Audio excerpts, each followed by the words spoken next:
যুদ্ধবিধ্বস্ত গাজার ফিলিস্তিনিদের জন্য সব ধরনের ভিসা স্থগিত করেছে যুক্তরাষ্ট্র।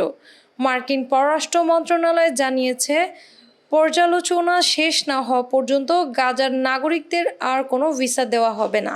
তবে এর আগে মানবিক কারণে অল্প সংখ্যক গুরুতর আহত শিশু ও তাদের পরিবারকে চিকিৎসার জন্য যুক্তরাষ্ট্রে নেওয়া হয়েছিল। এই বিষয়টিকে কেন্দ্র করে মার্কিন কট্টর ডানপন্থীদের মধ্যে ক্ষোভ ছড়িয়ে পড়ে। রিপাবলিকান নেতারাও এ নিয়ে অনুসন্ধানের ঘোষণা দেন। ফলে এখন গাজার মানুষের জন্য যুক্তরাষ্ট্রের দুয়ার আপাতত বন্ধ। মানবিক সংকটের এই মুহূর্তে ভিসা স্থগিতের সিদ্ধান্ত নিয়ে বিশ্বজুড়ে আলোচনা চলছে।